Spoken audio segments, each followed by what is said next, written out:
Subscribe to our YouTube channel and press the bell icon to get the latest updates. We are back to coronavirus today, especially to the science of coronavirus, because we have some new things to tell you and some exciting new things. So a lab in Israel is claiming that it has found what could be an effective vaccine. Now, other people are also talking about effective vaccines, and human trials have started elsewhere, as we keep telling you. But this is different because this is a different route. This is a route based on monoclonal antibodies. And we'll tell you more about what monoclonal antibodies are, because these have other applications and these are being tried elsewhere also. So this lab in Israel is called Israel Institute for Biological Research. It's a bit of a secretive lab, works directly under the Prime Minister, just as say in our country, Department of Atomic Energy. Many of those departments work directly under the Prime Minister or in the Prime Minister's office. So this also works directly under the Prime Minister's office in Israel, and its main function or the main charter is to protect Israel against biological warfare. Israel, as you know, is a country greatly exposed to chemical, biological, nuclear warfare, because many of the countries that are opposed to Israel have those weapons. Some are known to have used them. Iraq has used them, for example. Iraq, Iran, in their war, chemical weapons were used, and also terrorists can use them. So Israel puts high priority in that area. Now, the Israeli Defense Minister made a statement. Naftali Bennett, you will see the picture. And the minister claimed it to be a significant breakthrough. Minister's words, not mine. You can read more about it in a story that Anisha Bedi, one of my young colleagues, did for the print on this. I'm giving you a link for that story. So please check out the link. Now, how does this work? We talk about antibodies all the time. Now, antibodies is the ammunition that our body produces to go and fight some alien invader that our body doesn't like. As we keep telling you, it can be a bacteria, it can be a virus, it can also be an allergen. For example, in the pollen season, because I have allergy to pollen, as a lot of people do. In fact, in the Western world, you will also find your weather report will also give you the pollen count in the air that day. So some of your antibodies will go up, specific to fighting allergies. So your body produces antibodies. Among those antibodies are neutralizing antibodies. How are they different? Neutralizing antibodies are the ones that go and attack specifically the element or the invader that the body doesn't like. In this case, COVID-19 virus. So antibody is very small, it's inside a cell. Then how do you find which one is a neutralizing antibody specific to COVID-19, and how to use it, one, to fight the disease if the virus is already inside, and second, to develop immunity in your body so that when the virus tries to, or when the virus invades it, your body has sufficient firepower available with it already to fight it back. Otherwise, this daily tug of war will go on, where more virus replicates itself quite fast. Your body's immune reaction will pick up, and this tussle will go on. More often than not, your body will win. We know that 97-98% people who get infected with COVID-19 do survive, but in a couple of percent, 3% cases, your body may not be able to, simply because it loses the race. Your body cannot produce enough antibodies in time to fight the virus, which is replicating much faster. So this is a race. This way, your body can have antibodies earlier. So when the virus comes, your body, at the ramparts of your body, is already sitting there with the bazookas or Stinger missiles or whatever, which specifically target this virus. That is a neutralizing antibody. What is monoclonal? Monoclonal is an antibody that comes from one single cell. So if a person falls sick with COVID, the person recovers. You know, the person is recovered because the body produced antibodies to fight the virus. You take out some blood from the body. It's a very precise operation. You take one cell, one antibody, neutralizing antibody out of one cell. That's why monoclonal. And you know what this fellow is. Once you know that, then you can engineer in the lab B cells which replicate these antibodies. So you get one antibody, monoclonal antibody from one cell, Then you can use genetic engineering to generate B cells, which then multiply these antibodies. Then you multiply these and you inject these in a person's body. It can be used for treatment, and we'll talk about that in the next section. But it can also be used as a vaccine. This is a route on which many other labs around the world are also working. The Israelis claim that they've got a lot of success with it. What they have not made clear is whether they've carried out any human tests or not. But the Israeli defense minister and the director of IIBR, the lab, his name is Shmuel Shapiro. He said that the lab is applying for a patent, and lab is also beginning to mass produce a vaccine. Now, once again, as our report also tells you, clarifies to you, we don't know if human trials have been carried out on this or not. I know a lot of things can happen secretly, but for any human trial to be accepted for global use, there will have to be evidence of ethical principles having been followed, transparency, double-blind, randomized, all that stuff that we keep talking about. So we don't know about that. But at the same time, we know that most people who are not developing vaccines are not waiting for final approvals to start production. Because if the final approval comes 3 months, 4 months, 6 months, 8 months later, and then you start producing the vaccine, then humankind has lost too much time. So as say with the Oxford vaccine or the Moderna vaccine, companies are beginning to produce the vaccine and pile up the stocks in anticipation of these being cleared. If these are not cleared, then this is wasted money. But this is a risk that companies and the countries think is worth taking. So this is what they are doing. This is one major development, if I may say so. We ran this story yesterday at the print.in. It's been not just our most read stories for 48 hours now. It's also been among our most read stories of all time. So I know that there is juice in this. Everybody is looking for some hope, some answer. And in our country, when you say Israel, it generates quite a bit of optimism and expectation because Indians like Israel and vice versa. So that's one. Second, this is not the only place which is trying to go this route to fight coronavirus, the new coronavirus. We have an article in Science Mag from John Cohen. Remember the famous American science writer who we had quoted in some detail earlier while describing the various routes to making a vaccine. So the same writer, the same veteran has now done a detailed article in Science Mag talking about monoclonal antibody research in America. And he says that this is now moving quite fast. And this is a big improvement over what is plasma therapy. Plasma therapy, as we know, ICMR has, Indian Council of Medical Research has allowed in India as well. Plasma therapy is simpler. It is something that's been going on for 120 plus years.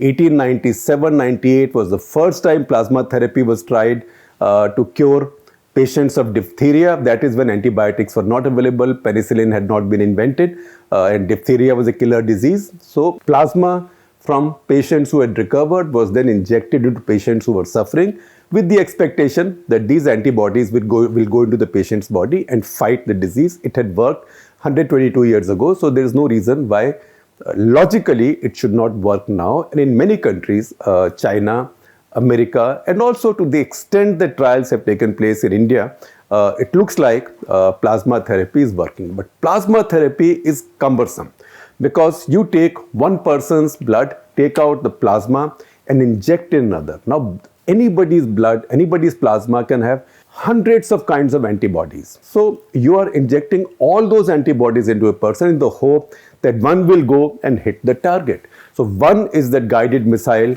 with the targeting system or with the sensor for this particular virus. I am oversimplifying it, but that's what it means. So once again, go back to our Lord Hanuman, the mountain and the herb and the booty story. So plasma therapy is like injecting the entire mountain.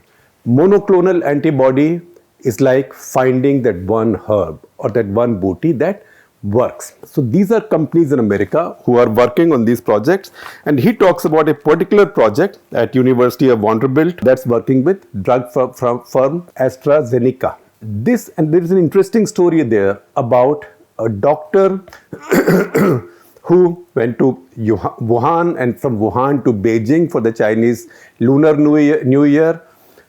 Didn't think she had any infection, but by the time she came back, her father was infected, then her brother was infected. They tested positive. She got herself tested. She was also positive, mostly asymptomatic. Unfortunately, the father didn't survive. He passed away. He went through the ventilator stage, and after ventilator, what is called as, technically it's called extracorporeal membrane oxygenation, but basically artificial lungs. I'm reading from John Cohen's story. The father died, and she then reached out to researchers in America to say, look, I'm offering my blood in case it helps you with research. So researchers took out her blood. Initially, they found there were very few antibodies. So it also tells you that your body takes its time producing antibodies. It doesn't. It's not like Sarvana Bhavan type quick service. Give me a masala dosa, it comes in the next minute. It doesn't come like that. The body takes its time cooking its antibodies. Next time when she came in again, they found a lot of antibodies in her plasma.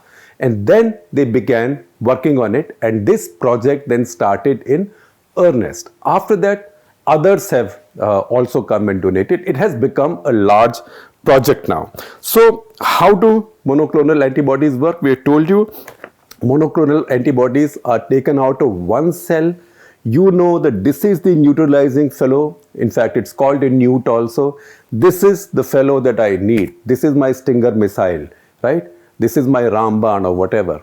Then you take this and then you genetically engineer B cells to multiply this. And once again, you can use it for treatment. You can use it for vaccination. These cells are able to then go and target the spike proteins on the virus. You know, the spike proteins which give coronavirus its distinctive look and the name also. These spike proteins are the one which have to go and mate with the ACE2 enzymes receptors in your respiratory cells, on your respiratory system's lining. Now, when these fellows go and latch onto these spike proteins, once again I am oversimplifying, it's like these fellows hang on to those so that virus is not so smart anymore, and these spike proteins are not available to go and latch onto your ACE2 receptors, and that's how the virus becomes ineffective. There are three ways of making these. One is you take blood from a survivor, take out the plasma, take out the cells, from the cells take out these antibodies. Second, which some scientists are now trying, many projects are trying, in fact many are doing this simultaneously, is to inject these in mice and get the mice then to produce more antibodies. That way you can get a larger volume and you can produce also a larger volume. Your production levels can be much higher. And the mice will not be injected with the virus. Mice will be injected with spike proteins. The virus, coronavirus spike proteins. And the mice's immune system will react to spike proteins and produce these antibodies, because your purpose is for this antibody to go and latch on to the virus's spike proteins. We know that virus doesn't reproduce itself, doesn't make its own food, doesn't eat its own food. It gives you a lot of trouble, but it depends on your cell to do all that. So if it cannot latch on to your cell, the virus will die. So that is the second thing. And the third is to just take an antibody and re-engineer that antibody in the lab and make a lot more of these. So work is going on all these in all these directions, and there's a firm in America called Regeneron Pharma which produced a 3 antibody cocktail for Ebola earlier, which was quite effective. That is also a front runner. And then interesting thing is that a lot of the funding here also has come from Department of Defense. We told you that the Israeli lab was working very closely with the Prime Minister's office. It's essentially part of Israel's strategic defense system. So these labs also have got money from an organization, 4 labs in America have got money from an organization called DARPA, which is Defense Advanced Research Project Agency, whose charter also is to protect America from biological threat. So that money has been used, and these groups have now reached quite far. Now monoclonal antibodies are being used already in some therapies. They are being used for cancer. That is something that Kiran Mazumdar-Shaw and Dr. Siddharth Mukherjee, New York, are doing together. They set up a company called Immunil, focused right now on cancer. So this is now a known therapy, very expensive, but a known therapy. So again, the challenge is, can you now do it at a mass level so more people could access it? It's also used for autoimmune disease.